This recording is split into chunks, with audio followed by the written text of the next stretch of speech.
Hello everyone, this is Kevin, your entrepreneur, and we're going to talk about Uber today, as we usually do.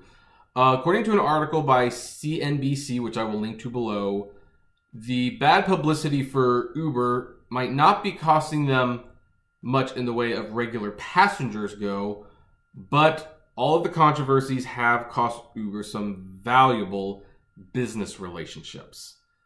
Because while it's kind of depends on where you read, but with the whole delete Uber movement, I think they lost like 200,000 customers, but they gained most of them back within a very short amount of time because people they don't want to give up what they kind of see as a basic necessity now.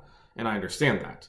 However, businesses are still very much concerned with who they associate with.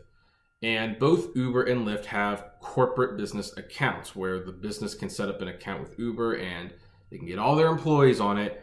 And if those employees need to make a trip on business, they have a special account on the app. They summon a ride and corporate pays for the bill.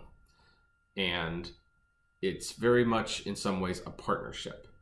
Now, because of all the recent controversies, apparently this business area has suffered by about 1% to 2%, which, if other articles are to be believed, losing 1% to 2% of any aspect of the business would be, downright critical to the company, which is why most people wonder if Uber can raise the prices and not lose too much of the company, which I think they can. And I think this actually proves that, yes, they can lose 1% to 2% of their business and still be, in operation, as so to speak. So it's So I kind of laugh at it a little bit, really, because,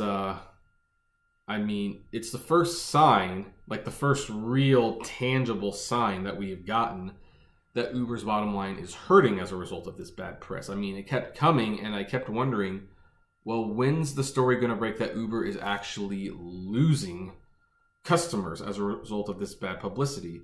Which I was starting to fear and wonder, do people really just not care? Do they really just not care? And it turns out at least the companies do. The companies appear to care because they're starting to use the service less.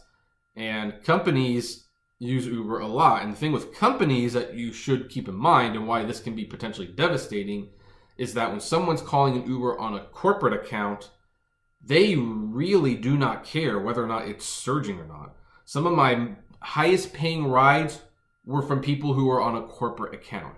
They needed to get somewhere that was 40 miles away. It was surging 2 or 3 times. You know what? They weren't paying. They didn't care. The company wasn't going to penalize them for doing it. They called me and I get a $200-something ride for basically very easy. And now granted, these people are usually on their laptops and they're all using iPhones. Why are they all using iPhones? They were like, you have an iPhone charger? No, I'm sorry, I don't have an iPhone charger. I use Android. Sorry, I have an iPod, but it's a classic iPod. It's not even the modern day model iPod.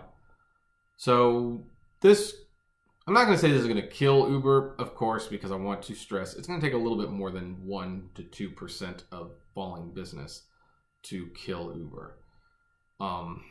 What it does suggest, though, is that Uber needs to get their public image into shape, because the last thing they want is for this 1% to 2% to turn to 10% to 15% and leak out not only of the corporate business aspect of their company, but to the general public as well.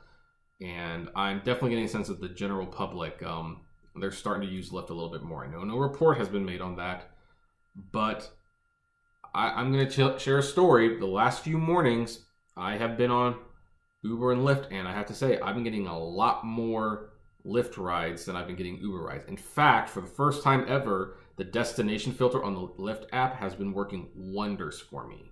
Absolute wonders. Going somewhere, I turn the destination filter for the Lyft app on. It used to almost never get a ride. Now I'm getting rides almost the entire way.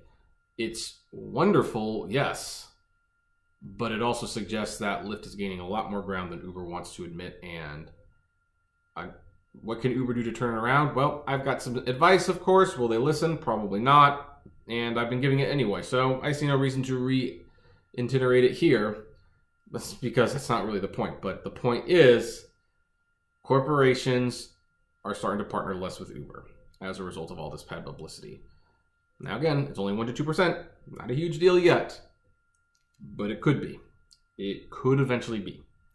So anyway, what do you folks think? Do you think this is a good thing, a bad thing? Do you think Uber can rebound from this pretty easily? They probably can, but I'd like your opinion anyway. I'd love to know. Comment below, like, favorite, share, subscribe, and as always, flame responsibly. Have a good one.